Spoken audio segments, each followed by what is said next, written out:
Primero saludar en este homenaje a Santiago Chalar, a sus hijos, amigos de la infancia, a Santiago, Carlos, Isabel y Adela, la intendenta de La Valleja que nos acompaña también, a sus amigos.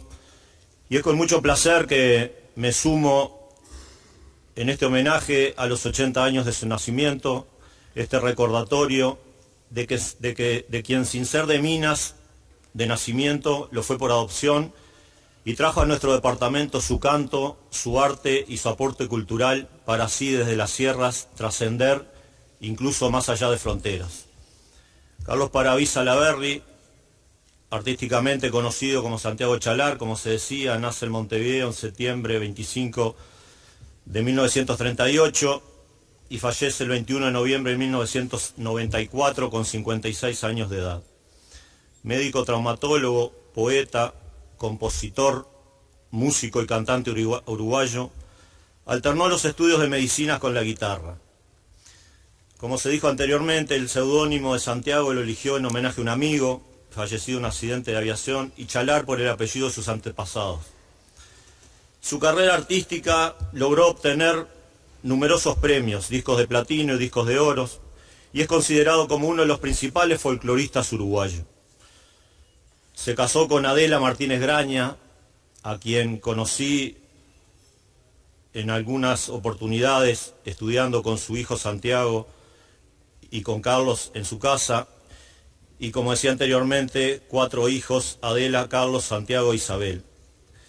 Era cantante de música folclórica del Uruguay con especialidad en milonga serranera, media serranera y balsecito criollo. A los 9 años comenzó sus estudios de guitarra con el profesor Gregorio Rodríguez en el Conservatorio Fernando Sor de Montevideo. A los 15 años comienza su contacto con la vida de campo y su inclinación hacia la música folclórica.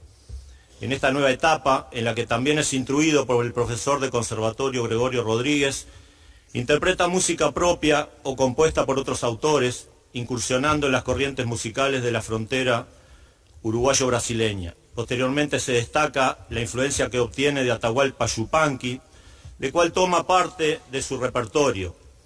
Brinda su primer concierto a la edad de 17 años, interpretando con el piano y la guitarra temas folclóricos de América.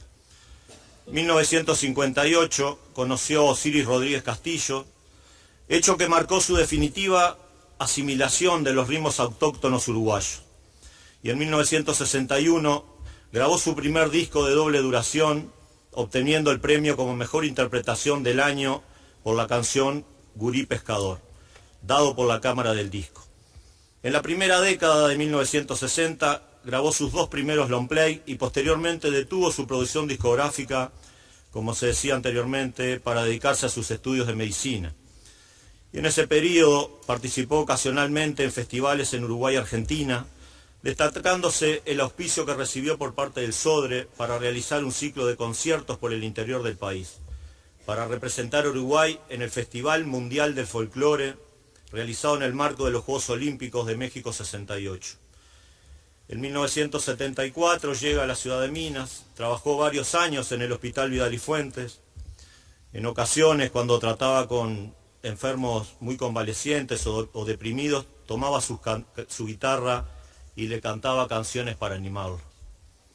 Ese mismo año, Jorge Cafrune lo lleva al Festival de Cosquín, donde compartió escenario con él y los olimareños.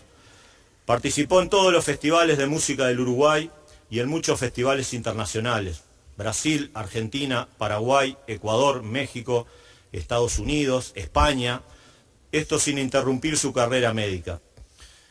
En 1980, Omar Sanz, un minuano músico, convence a Chalar de agregar un teclado y se une al grupo también un músico actualmente radicado en Maldonado, Hugo Marmolejo, y juntos realizan giras por América. Este último participó en toda su producción discográfica a partir de esa fecha. Chalar tuvo grandes éxitos discográficos con Minas y Abril, llega a los primeros puestos obteniendo un primer disco de platino que es otorgado a un cantante folclore. Los músicos participantes en esta producción fueron Silvio Ortega en guitarrón, Roberto Beris y Alberto Mero en tamboriles. Luego grabó un disco cargado de tangos llamado Aros de Humo, donde participaron los hermanos Adán y Carlos Gutiérrez, Washington Fleita, Beris y Mérola. En 1983 se produjo el disco Desde el Mangrullo. El Mangrullo es una casa en un barrio de Minas, yendo para la usina, para la represa de Ose. Es una casa que está en el alto, un mirador que da para la laguna de los Vascos, que le llamamos, y la cancha Olimpia, y desde el Mangrullo interpreta toda esa vista panorámica muy hermosa. El Mangrullo, un lugar donde Santiago Chalar lo dedicó para componer, para hacer asados y para las tertulias que tienen que tener todos los artistas a la hora de componer. Y donde por primera vez agrega al grupo sintetizadores, piano y bajos eléctricos. Desde un principio fue criticado por sus colegas y pese a todo siguió con esa formación hasta su fallecimiento. Con estos nuevos elementos participan por primera vez Omar Sanz en bajo y Hugo Marmolejo en las teclas. Y desde este momento el equipo de músicos les acompaña en todas sus actuaciones, giras y grabaciones. En 1985 fue el creador principal del Festival Minas Abril, donde nos cuenta Omar Sanz: íbamos pasando el Puente Otegui, íbamos rumbo a Piriápolis, a la casa de Hugo Marmolejo a ensayar, y me contó de un proyecto que tenía sobre un festival en beneficio del Hospital Vidal y Fuente de Minas, que mucho lo precisaba, y me dijo: yo llamo a mis amigos y sé que vienen a tocar gratis por esta causa. Me nombró muchos artistas. El hospital necesita muchas cosas y me preguntó: ¿qué te parece la idea, Omar? Y ahí arrancó este festival que hoy se sigue haciendo de muy buena forma en nuestra ciudad y que mucha gente participa de él. En sus 33 años de carrera artística produjo cerca de 20 discos solistas y varias obras colectivas. De forma póstuma se editó una recopilación llamada Por Siempre Santiago. Asimismo se produjo un disco con comentarios de Santiago desde una radio de Minas que se llamó Canciones Comentadas. Omar Sanz fue el último autor del tema que grabó Chalar y habla justamente de dónde sería su última morada. Esta canción es reconocida por ser su último aporte al canto folclórico del Uruguay. Su nombre es Canto a Minas, con letra de Gerardo Martínez. Dedicaba sus letras al hombre de campo y a las cosas cotidianas, siendo particularmente sensible a los problemas de su pueblo. Ser humano, médico, artista. Yo decía que fui compañero de Carlitos, estudiábamos en algunas madrugadas, a él le gustaba estudiar en la madrugada, y Carlitos le tocaba con la mano izquierda, ya 16, 17 años, y una vez entró en la madrugada, estábamos con la guitarra, y Carlos tocaba de abajo para arriba, porque con la mano izquierda era complicado. Y a los pocos días aparece con una guitarra armada al revés para que Carlitos Ernesto pudiese seguir tocando. Y no solo el deporte rey atrapaba a Chalar, que de chico practicó básquetbol en Bohemios, antes de ser cantante de folclore. Santiago no era ajeno a una de las pasiones populares como era el fútbol. Ya con la número 5 y como tantos de miles de orientales fue partícipe de la Liga Universitaria, como se decía anteriormente, defendió a Yaguarí, añejo club de ese torneo que todavía sigue en pie. Antes de radicarse en Minas, a mediados de los 70, estuvo vinculado a River Plate de Montevideo, club de sus amores, y del que fue socio vitalicio. Ejercía naturalmente su profesión de médico traumatólogo y su trabajo en los Darceneros le valió el llamado desde la Asociación Uruguayo de Fútbol para que viaje junto al equipo sub-20, como se dijo anteriormente, el cual salió campeón en Perú, y donde era clásico que antes de los partidos Santiago le tocara a los jugadores en el vestuario y de esa forma generar un vínculo entre la música y el fútbol muy importante. Chalar había logrado unir el arte de la música con la magia del fútbol para traerle una nueva alegría a la celeste.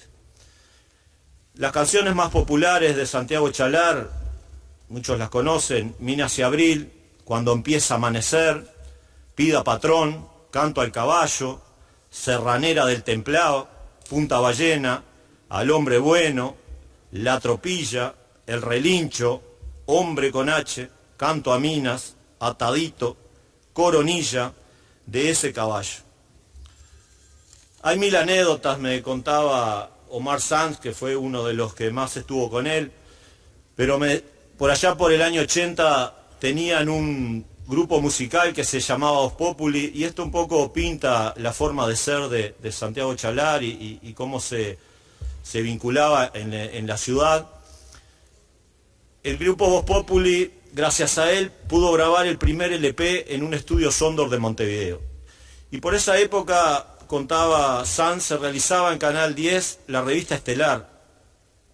Y estaba en una noche en el Club Democrático de la ciudad de Minas y me dice, mañana tienen que ir a grabar a Canal 10. Me llamaron y yo le contesté, ellos van a ir. Se lo plantea a Sanz y le dice, no, estás loco, no podemos ir, no tenemos un mango. Tienen que ir, insistió. Sacó de sus bolsillos toda la plata que tenía, los documentos de la camioneta blanca Ford modelo Belina, y me dijo, llama a todos los compañeros de Voz Populi y decirles que salen mañana temprano para Montevideo a grabar. Quedé que no sabía qué hacer, ni decir. Recuerdo que estaba con su túnica blanca en el club. Se fue enseguida, que me dejó todo. Le dije, Santiago, pará que te llevo a tu casa. No, me voy a pie. Vos encargate de hacer lo que te dije. ¿Y cuándo te devuelvo la camioneta?, le pregunté. Me contestó, cuando estés en Minas y ya no la necesito. Así fue que quedó 24 horas sin autos para nosotros poder grabar en estudio Sondor de Montevideo. Una tarde del 94, Santiago Chalar entraba en la galería de los inolvidables. Fue cuando se abrieron de par en par las puertas del sentimiento de dolor y de pena de la gente común que hoy, por los barrios de Minas, por las rinconadas del campo, por entre sierras y valles, bajo el cielo de la patria, se sigue sintiendo sacudida por esa pérdida que vive como propia. Es que Santiago tuvo el privilegio de entrar a una categoría de hombres diferentes, aquellos que rápidamente establecen una corriente de afecto y de emoción muy fuerte con su gente. Una especie de relación tipo apropiación. La gente siente que ese hombre, ese artista le pertenece y a su vez también este ser humano siente que la gente comienza a pertenecerle. Este sentimiento hoy vaga por los campos y la ciudad, allí donde haya un ser humano para sentirlo. Inclusive gente que nunca cruzó palabra con él estará hoy sentada en sus casas y a través de una fotografía de Santiago, a través de ese frágil nexo, mantendrá una comunión muy fuerte que le hará sentirse dolida, huérfana de alguna manera de la presencia de aquel ser tan querido. Decía Insaurralde que en base a esos sentimientos de la gente es que creemos que nunca es inoportuno traer un recuerdo humilde, sentido, del amigo que nos diera el adiós definitivo, luego de sembrar no solo su estilo artista, sino la bondad de cual tenía lleno su corazón. Gracias, presidente.